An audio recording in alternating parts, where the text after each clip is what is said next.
Ngalakin kadijan yung boja.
Okay, just some couple of announcements.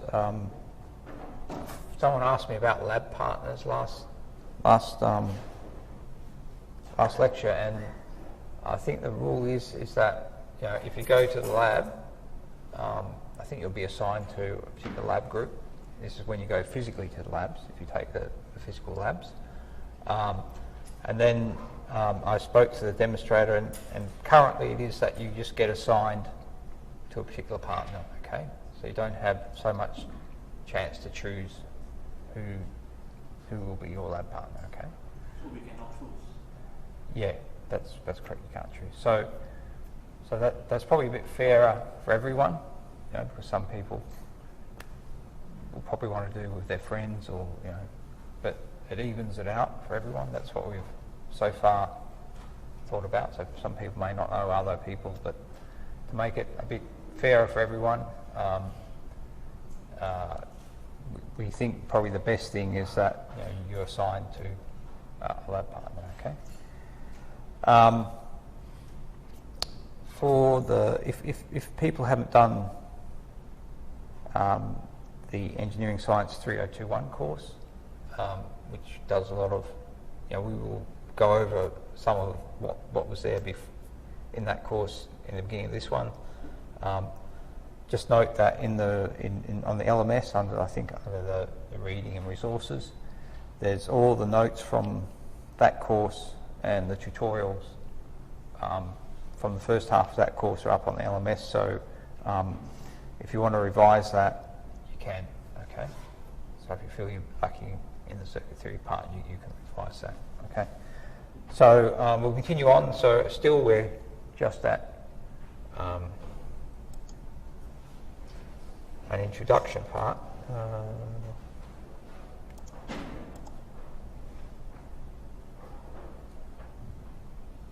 Visible. Okay. So why does it keep turning off? Stay on. Okay. So we were talking about in the last lesson about distributed. Oops. Oh. Sorry about that.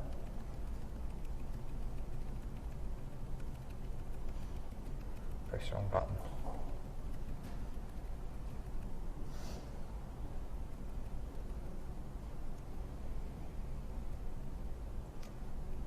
We're up to here.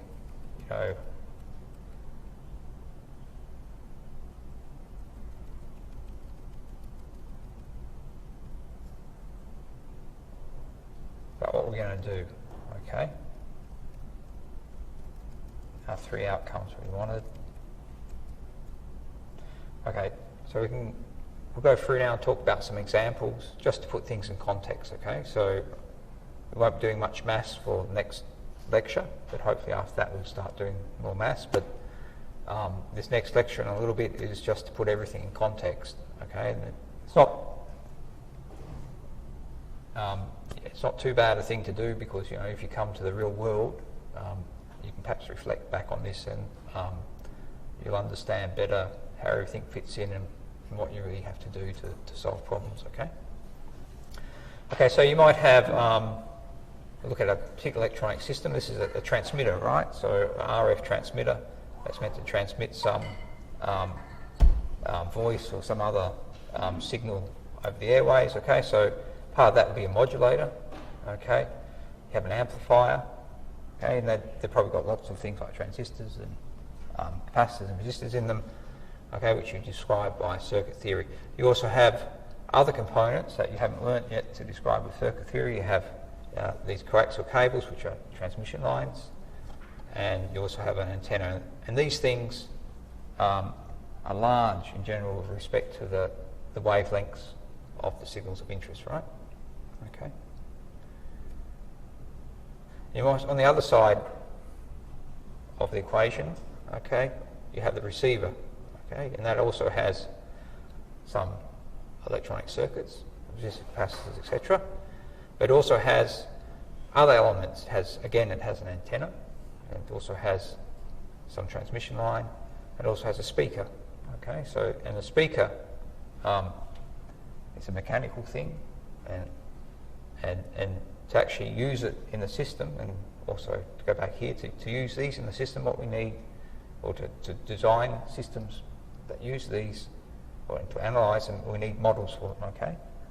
We need a model for circuit theory, okay? That can be used to actually describe the voltage and current relationships between them, okay? So, for instance, the speaker is a one-port element, okay? So it's got one port, it's got two terminals, it's got a voltage and a current going in, okay? We need some model that describes that particular device, okay? And similarly for the antenna, there's also another one-port component, okay? So we need a circuit theory model which is going to describe the relationship between V and I, okay? So we go back to the transmitter. So if we look at the RF amplifier part of that system, okay, we'll see we have the coax and we have the antennas. We know these are transmission lines. Okay, we also have other components that we probably recognise. You know, we've got resistors and we've got some inductors, we've got some capacitors, we've got a transistor here. So we've also got these other little bits here. So does anyone know what those little square bits are? I guess. Has anyone done any high frequency electronics? Anyone? Okay, these are also transmission lines actually, and they're actually pieces of printed circuit or of copper traces on a printed circuit board, but we model them as transmission lines, okay? And so in this actual circuit, there's lots and lots of transmission lines, okay? And we'll see later in the course that, you know, you can use transmission lines for transmitting information from one place to another, like you do with this coax, but they can also be used in other contexts to actually act as, in this case, this one's a transformer, okay? So you may have a transistor that has a certain output impedance, okay? And you have the input impedance of the antenna, okay? You know from maximum power transfer that you have to match the output impedance of this transistor to the input impedance of the antenna, so you get efficient transfer of power from the transistor to the antenna. Okay, you need a transformer somewhere in between the two, okay? And at certain frequencies, you can find that a collection of these transmission lines of certain sizes, when put together, can act as a transformer, okay? It can actually change the impedance seen by the transistor to that is its source impedance, okay? So you'll get, and the impedance seen by the antenna will be its characteristic impedance, okay? So that actual impedance will be matched in some lossless way, okay? So, and we'll learn about that when we do more of these transmission line problems, okay? If you put a transmission line, you have these various sort of stubs of certain wavelength lengths on them. They'll actually transform impedance from one thing to another, okay? And so this might be the actual printed circuit board layout, okay? It might look something like this for these particular components. You can see here we've got different transmission lines and different lengths, etc. Another thing is you know, now particularly for the antenna, it's not going to be a small element, okay? It's going to be a distributed element, okay? So how large typically is this sort of side, this part of the antenna? Does anyone know, compared to the signals of interest? Does anyone know what typically, for most large antennas that sit on your roof, or the TV in that, or a CB radio, what sort of size is this element here, typically. Is anyone? The dimension? No. Sorry? A meter. Oh, yeah. That's right. Generally, it's lambda on 2. Okay. It's lambda on 2. Okay. So, so we can't really use circuit theory to describe it directly. Okay. But well, we have to use electromagnetic theory eventually. But we can develop a model. Okay. So, we can represent this antenna by some collection of R's and C's or something like that, okay, as well, we can make a model of that, which may be made up of R's and C's, which is going to relate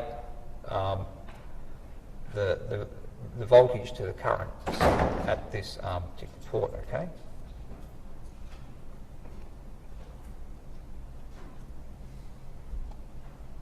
So,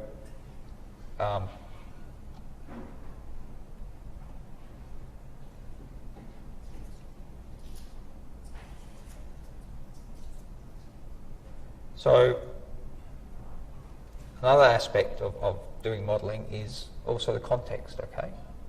So we can look at the antenna in 2 different ways, okay? So we can look at it from the circuit side of things. We need to know effectively how we can transfer power best to it, okay? And what it's going to be through response at various frequencies to the circuit, okay? So in that case, we need something that models it as some combination of R, L, and C or something else, okay?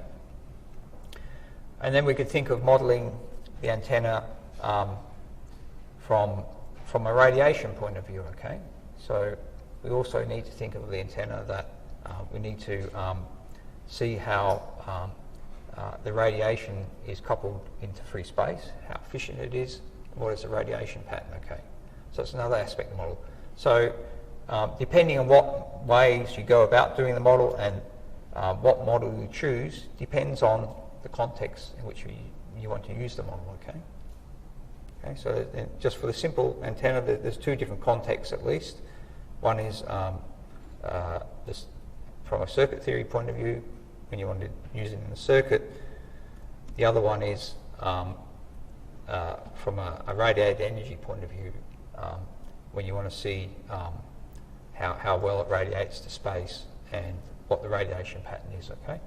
So 2 different contexts to every model, okay? Here's another example of a very simple electronic system, okay? It's a capacitor, right? So this capacitor is designed for high frequencies, okay? So they make it work for high frequencies by having not just one large parallel plate, but they have lots and lots of little parallel plates connected together, okay? And they do that, well, if you have a wire, okay, if you have an electrical wire, and you put current through it, it also has a magnetic field, okay? So a piece of wire will also act as an inductor, okay? And to have things work at high frequencies, generally you'll see that we want the inductance to be low, okay? And so to create a low inductance, they try and put a lot of these wires in parallel, okay? So that's why we have a capacitor built like this, okay, with lots of plates put together in parallel, okay? Now, a model for that at low frequencies, the model might be of just a simple capacitor C would be good enough, okay? Okay, because at low frequencies, the effect of inductance or resistance and that's not going to be important, okay? But at higher frequencies, okay, we'll need a more complex model, okay? We'll need to model, the actual capacitance. there'll be an inductance associated with the electrical connections, and the actual wires are made up of a real metal, so there's going to be some resistance associated with that. Okay, so the model for capacitor might look like something like this. Okay, so you're going to do, we'll get onto it more later, you're going to do a project on power planes, and you're going to use these sort of models in that project to design a system which performs well. Okay. So so this is a model which is made up of a number of two-terminal components to again make up a two-terminal lump model of the whole system. Okay.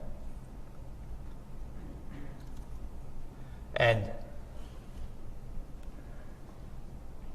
this is from the manufacturer. And we can see they've actually measured the frequency response of this capacitor to some sinusoid over the frequencies of 100 kilohertz up to 10 gigahertz. Okay, so we can see that for low frequencies, the magnitude of the impedance decreases. Okay, is that correct? Should that be right? What's the magnitude of the impedance of a capacitor as a function of? Sorry? That's right. 1 over omega c. So it's going down as 1 on omega c. So it's working as a capacitor until we get to 100, a bit under 100 megahertz. Okay, so 50 megahertz, and then it doesn't work as a capacitor anymore. Okay, it sort of gets to a minimum, and then it starts rising. So why does it start rising? The impedance gets higher. Anyone?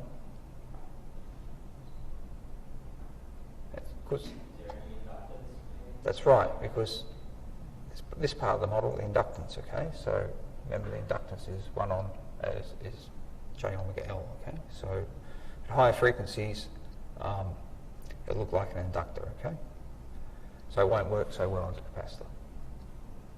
But anyway, we'll look at more of that later. Okay, so for a power distribution system, which is important if you're going to design anything, it's going to be powered some way. Okay, and you're going to have to think about having the power supply being stable, a little noise on it. We'll talk a bit more about that later.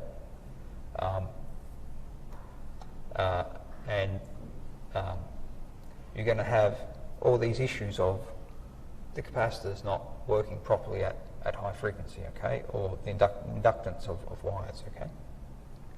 So typically in a power distribution system, and this will be part of the project, okay, you need to supply some electrical voltage, okay, that has to be constant, okay, as little noise as possible on it, for two reasons.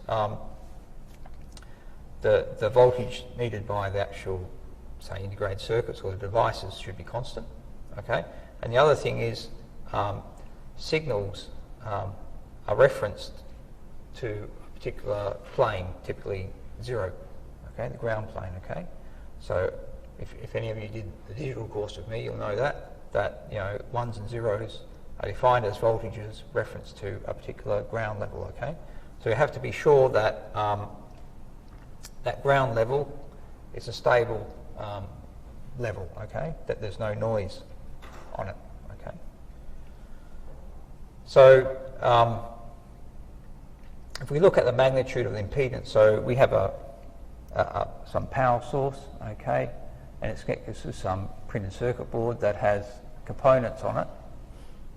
So we have an integrated circuit here, and that integrated circuit's actually taking power from, you know, the +5 and 0 volt, and it sees an impedance, okay, for that power supply, for that power plane, okay, and And the impedance as a function of frequency might look something like this. Okay, so at low frequencies, we have some regulated power supply. We'll talk a bit more about that in a minute. That has very low impedance. Okay, so if it asks for any current, it can pretty much supply it straight away, and the voltage won't change.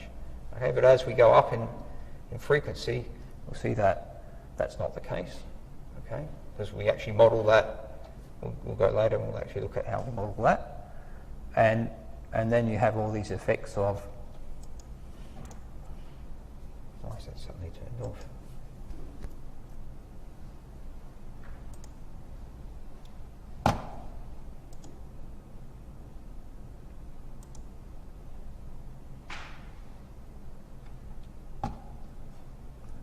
We have all these effects of these capacitors, resonances in the capacitor, and inductances that cause these particular resonances, which aren't actually desirable, but we can do things to get rid of them. And then as we go further up into the megahertz region, okay, and for high speed digital systems. Why is this not working? For high speed digital systems, like your phones or your computers, you're into the gigahertz region, okay? That's the speed of the signals, or how fast things switch. Then we also have to take into account the resonances and the actual properties of the printed circuit board, okay? So to get models of that, we have to rely on electromagnetic theory, okay?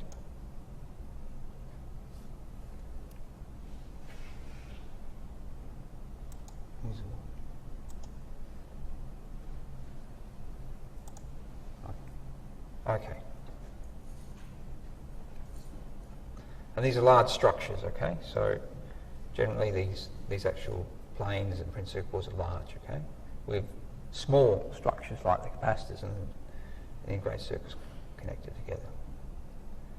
And for that we need both EMT and circuit theory. So we look now at just a DC regulator and look at a model for that. So, you know, if you have a battery, okay, so you have, if you're powering your whatever your device from a battery, then you know you just have a voltage source, okay, which is determined, the voltage is determined by the electrochemical reactions, okay, and then that has some impedance associated with you know the rate at which the reactions can occur, and also the wires that are connecting up different plates in the electrochemical cell, right? That's going to form an output impedance, okay? So, you know, you can't do much to change the output impedance once you have a particular battery and it has a certain structure, okay? However, with a regulated power supply, you can get much lower output impedances, okay? So a regulator takes some unregulated DC power in, okay, then puts out a certain voltage that is well controlled, okay? So the system might look like something like this, okay, where we have some reference voltage.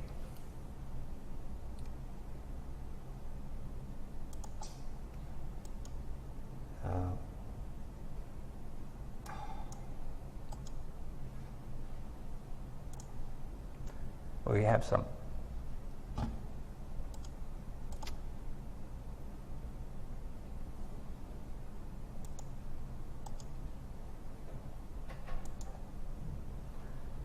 we have some reference voltage, okay, and then we have something like an op amp, okay, and we can attain a stable regulated output by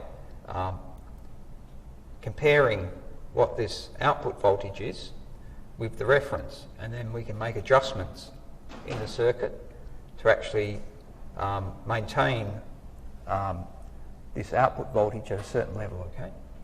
Okay, so some feedback system, okay? So if we look at that, we can see that at low frequencies, it's really good, you know? You can get output impedances milliohms, okay? So, you know, even if you take an amp of current out of this, it's only going to increase by, say, 5 millivolts or something like that, okay? But after into the higher frequency ranges, starting at some tens or kilohertz, it suddenly increases, okay? So why would it increase? Anyone have a clue why the impedance starts increasing?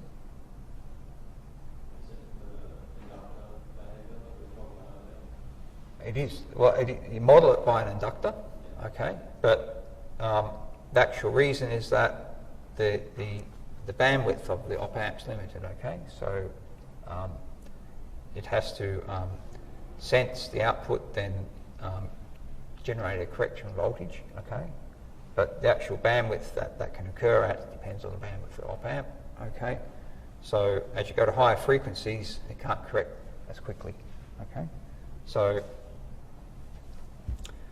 eventually the impedance rises, okay?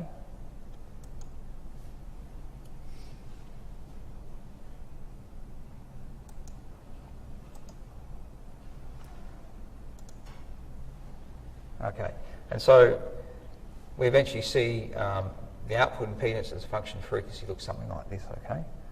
And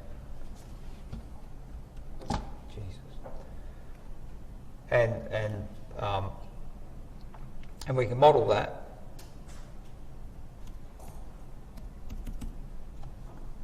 my computer's just hooked up.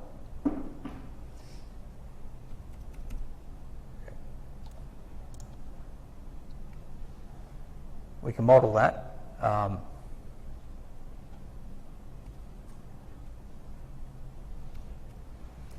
In general, we will see, and later in the course you'll see, you can model that as, you know, a resistance for this part, and then an inductance as well, okay? So you'll see later in the course that when you do the project that we can model a regulated power supply as a resistor with an inductor in series, okay? Okay, and in the example, I think there is examples up on the LMS where, and also in the actual reader, you can go through and you can see how by doing a circuit analysis for this circuit, you can actually get that particular model for the regulated power supply. Okay.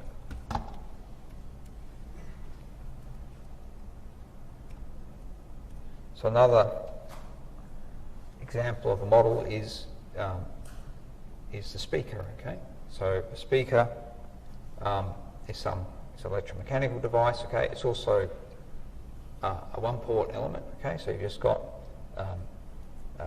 two terminals, and you're interested in looking at the relationship in the voltage and current at these terminals as far as circuit theory is concerned. Okay. From the context of circuit theory, really you just want to know how V and I are going to be related and how you can get maximum power transfer from your circuit into this one. Okay. From the other perspective, of course, you want to know how well how efficiently it radiates the noise and over what frequency range. Okay, so the actual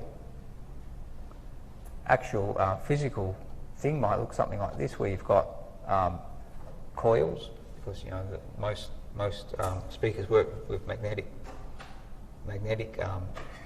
transducers. So you have some coils, you have some magnets which are moving. Okay, you have some diaphragm. Okay, you have some resistance due to the actual windings.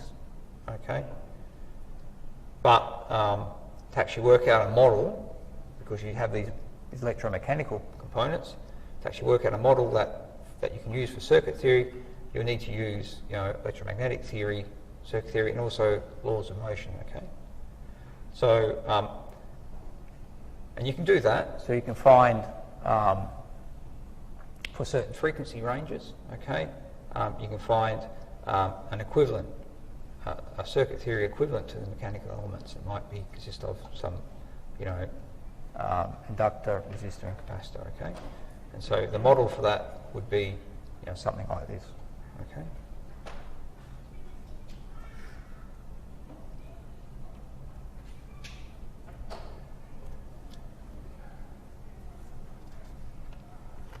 So again, looking at an example of power distribution. Okay. Why do we do modelling? Okay, and the big thing why we do modelling is, we don't want to be vague. Okay, so you might say, well, that there's noise in this power plane or this system. Okay, but you really have to try and use a mathematical model. You can quantify that noise. Okay, and you can see, quantitatively why it's occurring. Okay, and you can do things to actually fix it. Okay, so you can use the model to actually predict what will happen when we change something. Okay, so that's why we do modelling. Okay, in this particular case, we'd be interested in the transimpedance between particular ports. Okay, so typically in a power supply, why you want to have a low impedance for all frequencies is that you may have an integrated circuit that switches very quickly. It draws some current at very high speed. Okay, and then that current draw is going to cause at some other point in the circuit the voltage to drop. Okay, and that drop in voltage might be a sufficient noise to cause an error. Okay, so in that case, we're interested in the transimpedance between some port M and another port N on the circuit. So again, here we can model the printed circuit board as a multi-port device. Okay, where you have different components connected via ports to the actual power supply system. Okay, and in this case, we're interested in how the effect of one port affects another port. Okay, so we're interested in this case in the transimpedance between the two ports. Okay, and that will be by making that transimpedance small. Okay, we can effectively reduce the noise. Okay.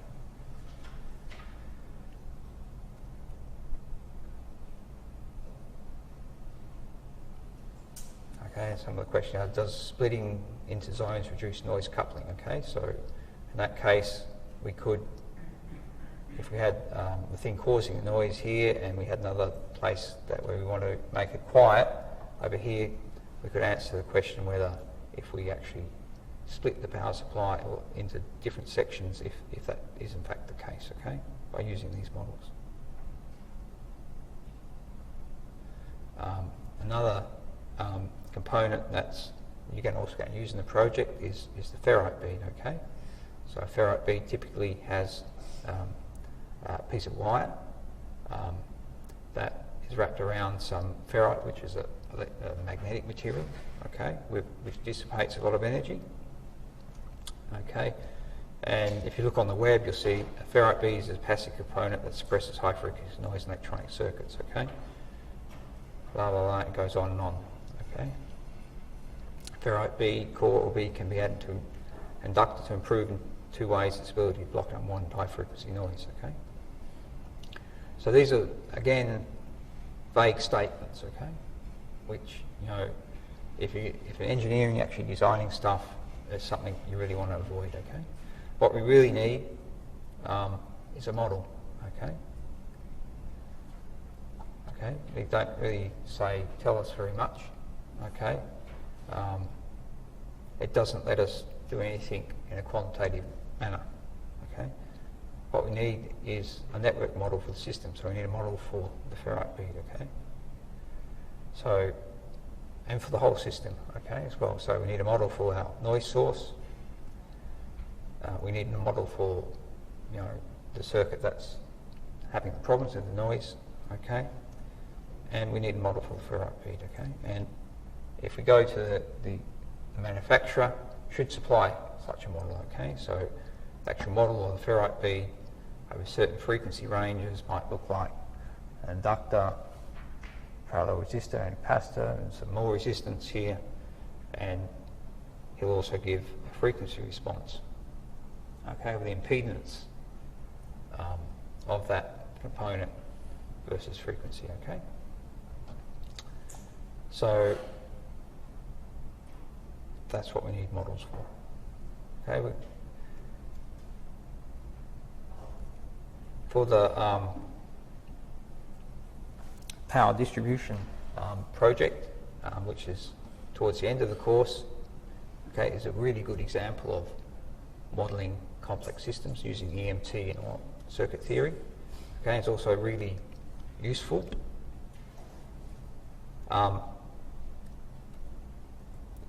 We may have a printed circuit board which we divide into different components or different regions to, again, to alleviate these problems of noise, okay?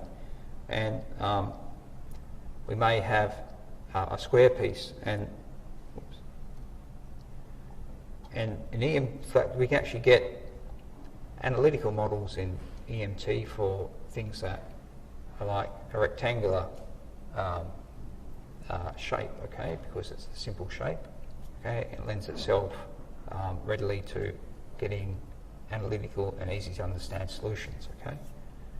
However, for the actual L-shaped component of the actual printed circuit board, it's more difficult. So from an engineering point of view, how would anyone guess how you would actually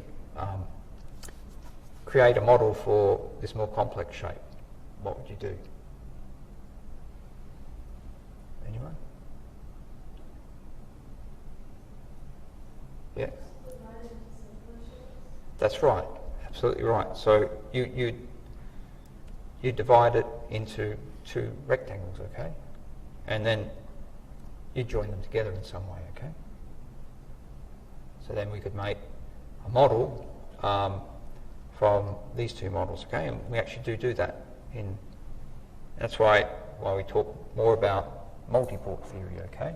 So we can actually consider this printed bit of circuit board as a multi-port element, okay. So you have lots of inputs, one of them will be the power supply input, and you also have all these little capacitors or chips that are connected at different ports, and then here you have all these ports related to these stitches, okay, which are just connections between the two that go across to this part, which is also a multi-port element, okay. And so we can use and we can describe them in matrix form, okay, we'll get onto that. Okay, and we can use circuit theory to actually reduce all that, okay, to one description, okay. So then we can get rid of all these connections in the middle and have a model for the whole thing, okay. So it's a bit more of an example of sort of the modelling that we'll do. Okay, so a printed circuit board structure looks like something like this. Okay, we have the different traces, and you also have wires connecting a trace at the top to either a ground plane or another trace at the bottom. Okay, and as long as you have a model for that, okay, and the model comes from electromagnetic theory or some other thing, we can actually use circuit theory to describe the whole printed circuit board, okay. Another transmission lines that we've talked about before is that we have transmission lines that are also distributed elements, but we'll show in the course that we can use either EMT or both, or just circuit theory alone to create a model for them, okay.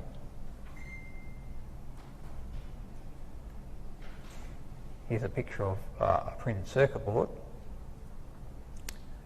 and you see all these windy little lines on it, okay? So it might be going from, I know, this component, go all the way around, I know, up to here. Instead of going in a straight line, it goes all this windy way. So why would someone design something like that to go like that? Anyone?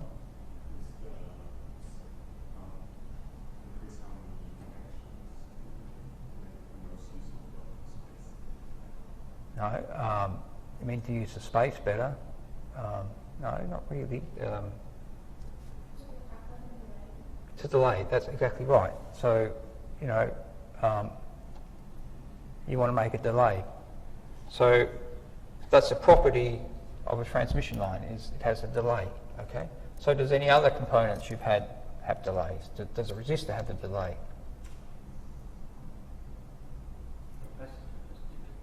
It doesn't have a delay, okay? So it doesn't have a time delay, okay? So that's a new property that you haven't seen before. So resistors, capacitors, inductors, they don't actually have delays, okay? So that's a property of a transmission line, okay? And when you do the lab, you'll see that property, okay? The first lab is just to play with a transmission line and look at its delay. What's the other thing, that other big characteristic of a transmission line? So one is delay. What's the other thing that does anyone know that characteristics of a transmission line? True. Anything else? That is true, actually. But really basic. That's right, characteristic impedance, right? Okay. So a characteristic impedance of transmission line is something that you can't measure with a multimeter, okay? You have to infer it, okay? So you'll see that in the first lab, that, you know, the characteristic impedance is not something you can just put a multimeter on and find it, okay? You have to infer it from the way the actual transmission line responds to signals, okay? So the two main properties of a particular transmission line is the characteristic impedance and the delay, and things like distortion are probably due to those things deviating from the ideal at different frequencies, okay? Particularly the characteristic impedance, okay? That will deviate, that will be only specified over a certain frequency range, okay? Due to, you know, finite resistance of the conductors, etc., etc. Change in the capacitance of the, with respect to frequency. Okay, in power systems, you also have to deal with transmission lines. So now the frequency of so up here, you know, the frequency of the signals involved here are in the gigahertz region, okay? So you need to go, you know, 5 or 10 centimetres, and, you know, you really have to consider all connections to be transmission lines, okay? But power systems, you also have to, there's only low frequencies, only 60 hertz or whatever, or 50.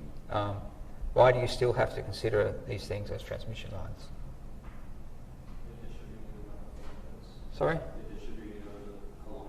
Yeah, so they're large, because they're large. They're large, so it's not just the frequency, it's the size related to the frequency that's important, okay? Whether you can apply circuit theory directly, or, you know, you have to have some model, okay? Okay, maybe we'll stop there, and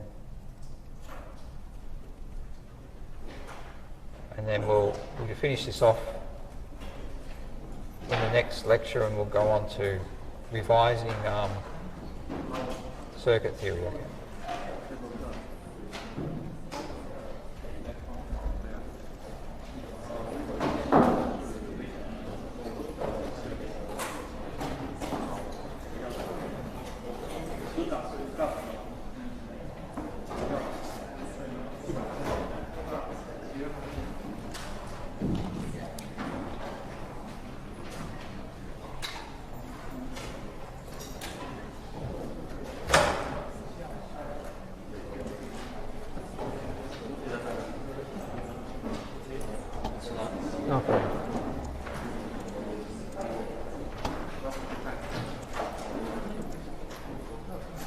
Yeah. Okay. In this diagram, was like a combination of these, like making a transformer or something? Yeah.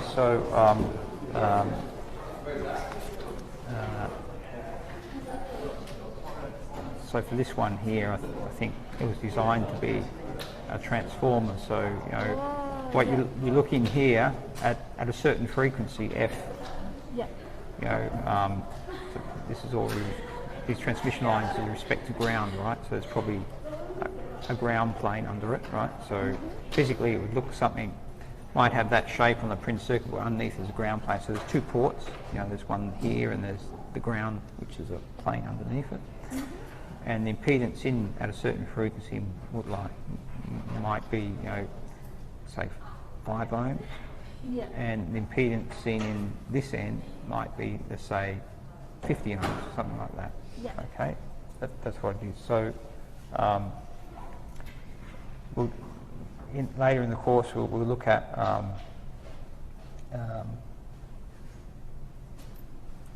finding the response of transmission lines when you might have a transmission line here looking in, and then you might have another one connected to here and another one connected to here to a resistor or something like that, and you'll see that depending on the frequency it may be something quite strange.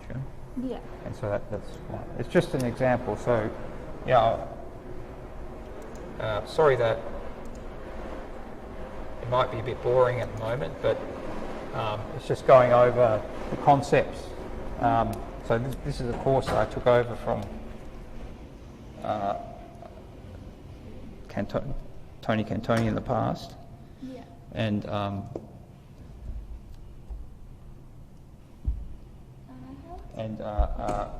he's very into this modelling, having in your head why you're doing things and how to apply it. And so he has quite a bit just talking about how everything fits in.